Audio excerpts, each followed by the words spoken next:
ഈ നല്ലൊരു കുക്കാണെന്ന് ഞാൻ കേട്ടിട്ടുണ്ട്. കുക്കറി ഷോയിലൊക്കെ ഉണ്ടായിരുന്നല്ലോ. നല്ലൊരു കുക്കാണ്, ലൊക്കേഷനിലൊക്കെ ആദ്യ ഭക്ഷണം ഉണ്ടാക്കി സമയത്തുണ്ടല്ലോ കൊടുക്കും. മോളെ, ഒരുപാട് ഭക്ഷണങ്ങൾ ഉണ്ടാക്കി എല്ലാവർക്കും കൊടുക്കാന്ന് പറഞ്ഞാൽ എനിക്ക് ഭയങ്കര സന്തോഷമുള്ള കാര്യം. എന്നിട്ട് അവരത് കഴിച്ചിട്ട് നല്ലതാന്ന് പറയുന്നത്.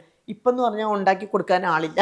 കാരണം വെച്ചാൽ കുട്ടികളൊക്കെ പല സ്ഥലത്ത്, ഇപ്പം ഒരാൾ ദീപാവലിക്ക് വന്നാൽ ദീപാവലിക്കായിരിക്കും ബാംഗ്ലൂരുള്ള ആൾക്കാർ മതി, അപ്പം മറ്റേ ആളല്ലാത്ത സമയം വരും. അപ്പം അങ്ങനെ വരുമ്പം അവർ വരുമ്പോൾ മാത്രമേ ഉള്ളൂ എന്തെങ്കിലുമൊക്കെ ഉണ്ടാക്കി കൊടുക്കും.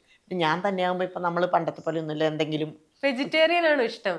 അങ്ങനെ വെജും നോൺ കഴിക്കും, എല്ലാം കഴിക്കും. നല്ല ചിക്കൻ കറി ഉണ്ടാക്കുന്നു ചിക്കൻ കറി ശ്രീനിവാസൻ ചേട്ടനൊക്കെ ചിക്കൻ കറി ഉണ്ടാക്കി അത് കൊടുക്കുമായിരുന്നു. ഞങ്ങൾ ഓർഡിനറിയുടെ സെറ്റില്. ആ റെസിപ്പി ഒന്ന് പറഞ്ഞു തരുമോ? അത് മസാലയൊന്നും ഇല്ലാത്തൊരു ചിക്കനാണ്. ചിക്കൻ നന്നായിട്ട് കഴുകി വെക്കുക, അത് എന്നിട്ട് ഉണ്ടാക്കി കൊടുത്തു ഞാൻ അവിടെ. അതൊക്കെ ആര് പറഞ്ഞു? അത് അറിഞ്ഞിട്ടുണ്ട്, അറിഞ്ഞായിരുന്നു.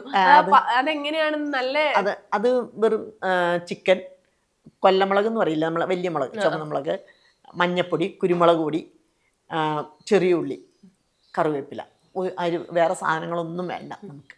തേങ്ങാക്കൊത്തുണ്ടെങ്കിൽ നല്ലത്, അത്രയേ ഉള്ളൂ.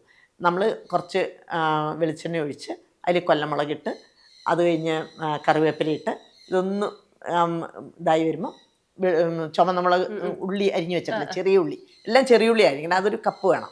അതും കൂടി ഇട്ട് അത് നന്നായിട്ട് ഒന്ന് വഴറ്റി വരുമ്പോൾ ഈ ചിക്കൻ അതിലേക്ക് ഇട്ടിട്ട് മഞ്ഞപ്പൊടിയും കുരുമുളക് പൊടിയാണ് ഇതിന്. ആ കുരുമുളക് പൊടിക്ക് ഒരു മണമുണ്ട്. ഈ കുരുമുളക് പൊടിയും കൂടി ഇട്ടിട്ട്, കുറച്ച് കുരുമുളക് പൊടിയും കൂടി ഇട്ടിട്ട് മൂടി വയ്ക്കും. ആവിയിലാണ് ഇത് വേവേണ്ടത്.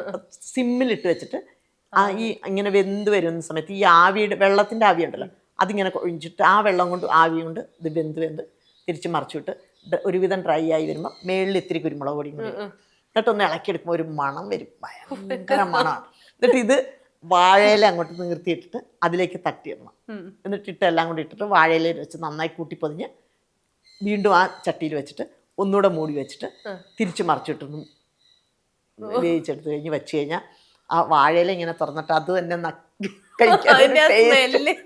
അതുപോലെ ചൂട് ചോറ് അതിൻ്റെ ഇലയിൽ ഇങ്ങനെ സൈഡിൽ ഉരുട്ടി കഴിക്കുമ്പോൾ ഒരു